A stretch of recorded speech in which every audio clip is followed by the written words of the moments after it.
2026년 7월 31일 어린이 매일 성경입니다. 오늘 본문은 이사야 12장 1절부터 6절까지 말씀입니다. 그날이 오면 너는 이렇게 찬송할 것이다. 주님, 전에는 주님께서 나에게 진노하셨으나 이제는 주님의 진노를 거두시고 나를 위로하여 주시니 주님께 감사드립니다. 하나님은 나의 구원이시다. 나는 주님을 의지한다. 나에게 두려움 없다. 주 하나님은 나의 힘, 나의 노래, 나의 구원이시다. 너희가 구원의 우물에서 기쁨으로 물을 기를 것이다. 그날이 오면 너희는 또 이렇게 찬송할 것이다. 주님께 감사하여라. 그의 이름을 불러라. 그가 하신 일을 만민에게 알리며 그의 높은 이름을 선포하여라. 주님께서 영광스러운 일을 하셨으니 주님을 찬송하여라. 이것을 온 세계에 알려라. 시온의 주민아, 소리를 높여서 노래하여라. 너희 가운데 계시는 이스라엘의 거룩하신 분은 참으로 위대하시다. 이제 오늘 말씀을 어린이 눈높이로 함께 생각해 보겠습니다. 친구들 안녕? 오늘 말씀 해설 시간에 온 걸 진짜 환영해요. 자, 오늘 우리가 같이 쫙 펼쳐볼 말씀은요. 바로 이사야 12장 1절에서 6절이에요. 화면에 보이는 것처럼 오늘은 아주 신나는 구원의 노래에 대해 알아볼 건데요.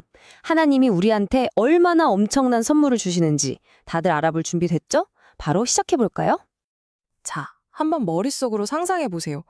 햇볕이 쨍쨍 내리쬐고 땀이 뻘뻘 나는 아주 뜨거운 사막 한가운데를 걷고 있는 거예요. 목은 진짜 너무 마르고 다리는 천근만근 무겁고 생각만 해도 지치죠. 그런데 딱 그 순간 아주 차갑고 시원한 얼음물을 꿀꺽꿀꺽 마시게 된다면 어떨까요? 와, 진짜 세상을 다 가진 것처럼 기쁘고 힘이 확 솟아나지 않겠어요? 오늘 말씀은요, 우리가 마음속에 무거운 걱정이나 두려움을 안고 살아가는 걸 바로 이 사막에서 목마른 느낌이랑 똑같다고 이야기해주고 있어요. 우리가 살다 보면 진짜 캄캄하고 무섭고 힘든 순간들이 있잖아요.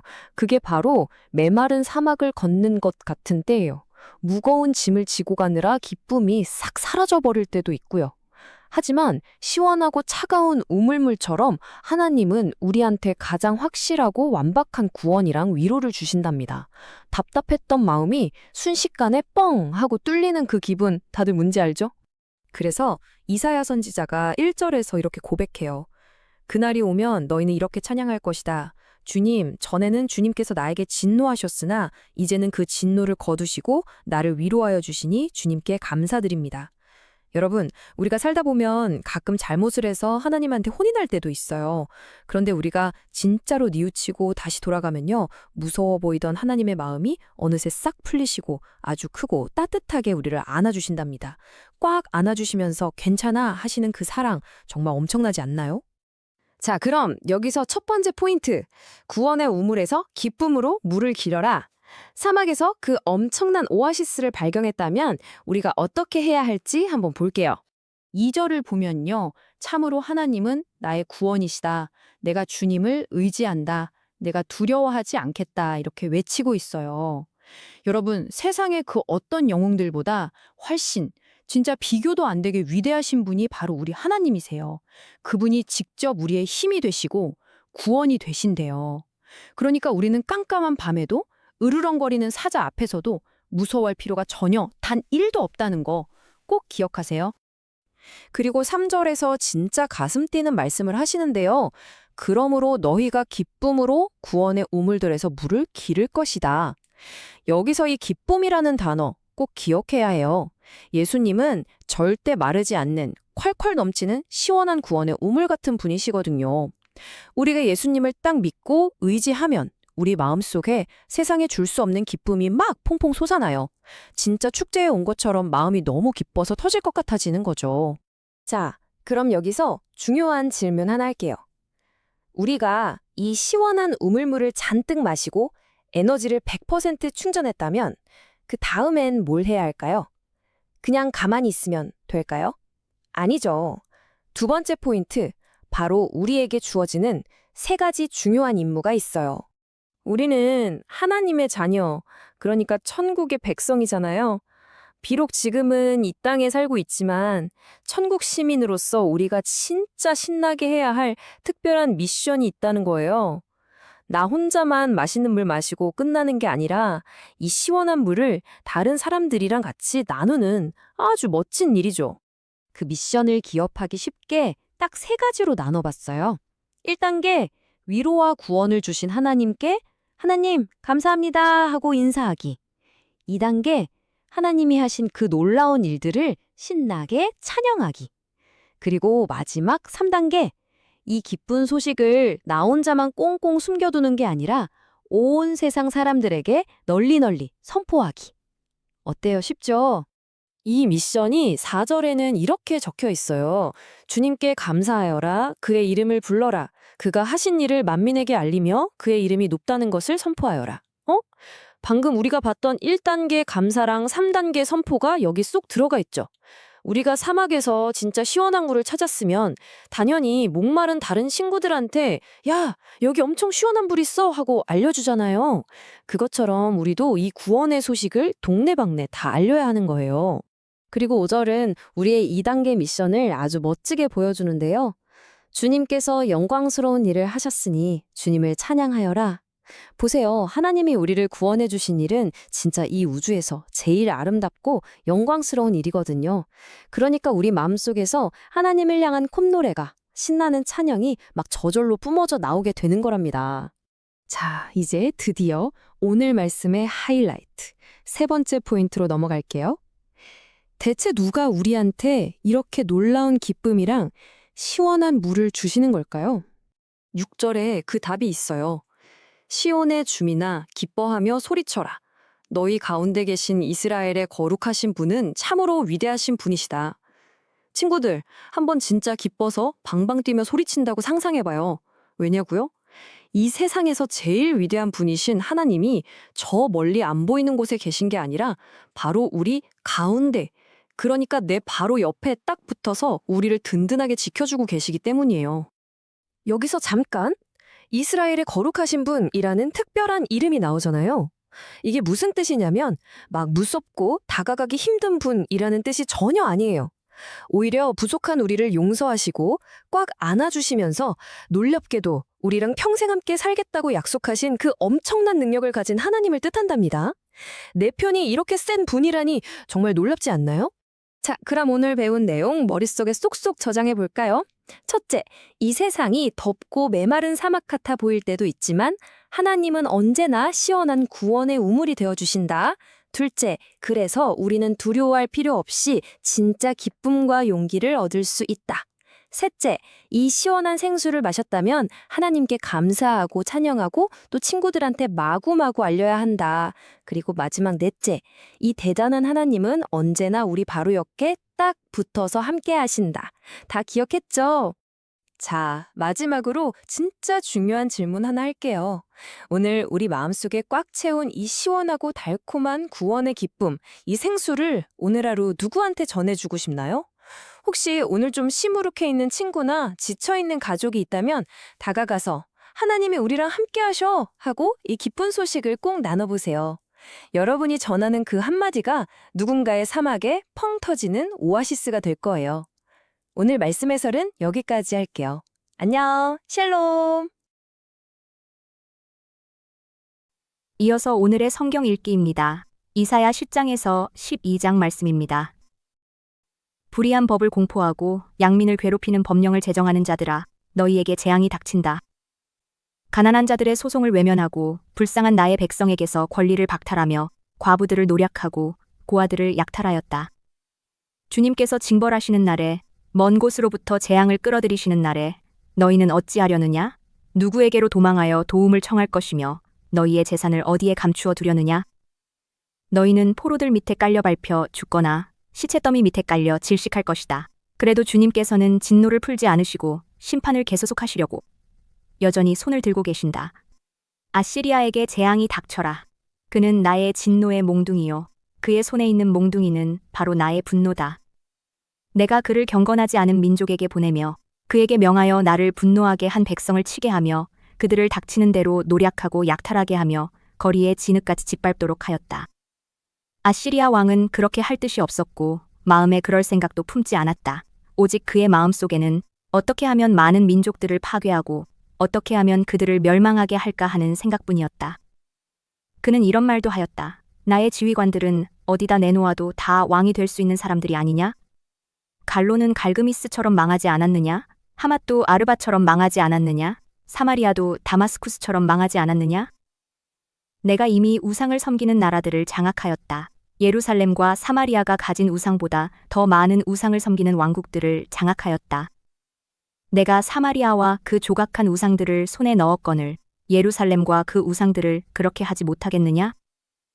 그러므로 주님께서 시온산과 예루살렘에서 하실 일을 다 이루시고 말씀하실 것이다. 내가 아시리아 왕을 벌하겠다. 멋대로 거드름을 피우며 모든 사람을 업신여기는 그 교만을 벌하겠다.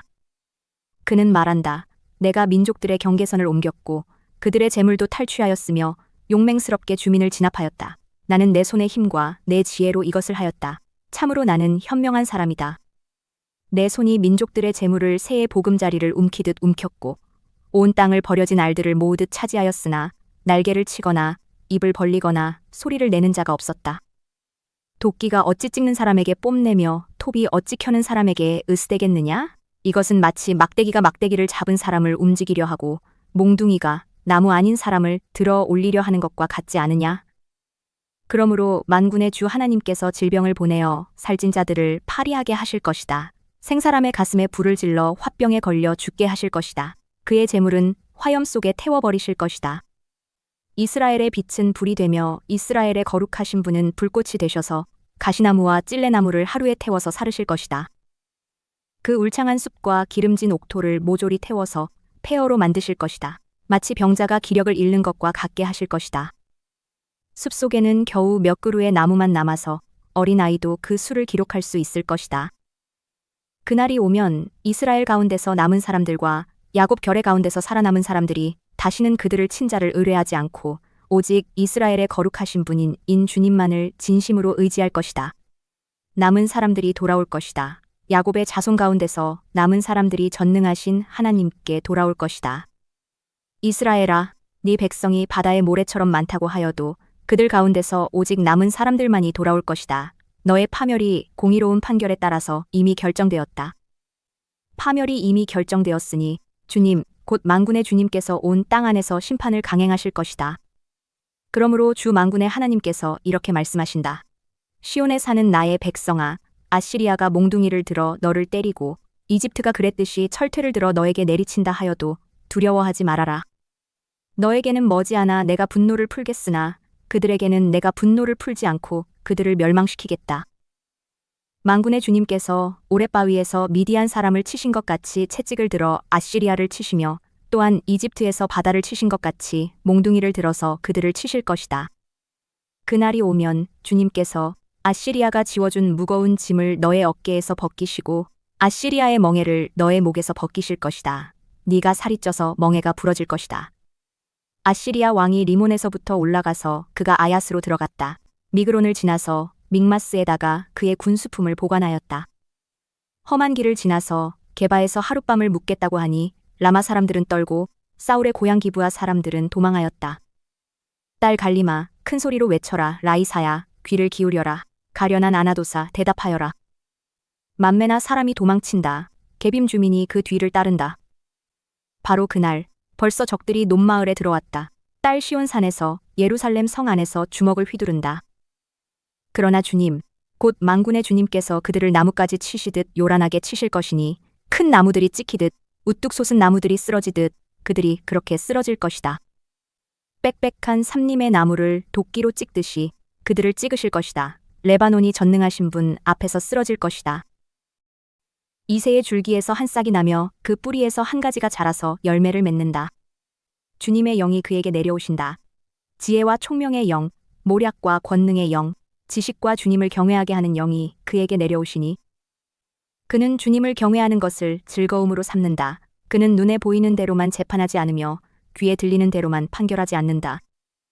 가난한 사람들을 공의로 재판하고 세상에서 억눌린 사람들을 바르게 논죄한다. 그가 하는 말은 몽둥이가 되어 잔인한 자를 치고 그가 내리는 선고는 사악한 자를 사형에 처한다. 그는 정의로 허리를 동여매고 성실로 그의 몸에 띠를 삼는다. 그때에는 이리가 어린 양과 함께 살며 표범이 새끼 염소와 함께 누우며 송아지와 새끼 사자와 살진 짐승이 함께 풀을 뜯고 어린아이가 그것들을 이끌고 다닌다. 암소와 곰이 서로 벗이되며 그것들의 새끼가 함께 눕고 사자가 소처럼 풀을 먹는다. 젖먹는 아이가 독사의 구멍 곁에서 장난하고 젖된 아이가 살무사의 굴에 손을 넣는다. 나의 거룩한 산 모든 곳에서 서로 해치거나 파괴하는 일이 없다. 물이 바다를 채우듯 주님을 아는 지식이 땅에 가득하기 때문이다. 그날이 오면 이 새의 뿌리에서 한 싹이 나서 만민의 깃발로 세워질 것이며 민족들이 그를 찾아 모여들어서 그가 있는 곳이 영광스럽게 될 것이다. 그날이 오면 주님께서 다시 손을 펴시어서 그의 남은 백성들, 곧 아시리아와 하, 이집트와 상 이집트와 에티오피아와 엘람과 바빌로니아와 하맛과 바다 섬들에서 남은 사람들을 자기의 소유로 삼으실 것이다.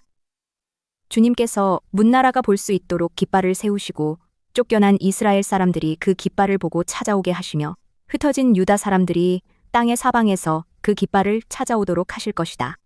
그때에는 에브라임의 증오가 사라지고 유다의 적개심이 없어질 것이니 에브라임이 유다를 증오하지 않고 유다도 에브라임에게 적개심을 품지 않을 것이다. 그들이 서쪽으로는 블레셋을 공격하고 함께 동쪽 백성을 약탈하며 에돔과 모압을 장악할 것이다. 암몬 사람들도 굴복시킬 것이다. 주님께서 이집트 바다의 큰 물고기를 말리시고 뜨거운 바람을 일으키셔서 유프라테스 강 물을 말리실 것이다. 주님께서 그것을 쳐서 7개울을 만드실 것이니 누구나 신을 신고 건널 수 있을 것이다.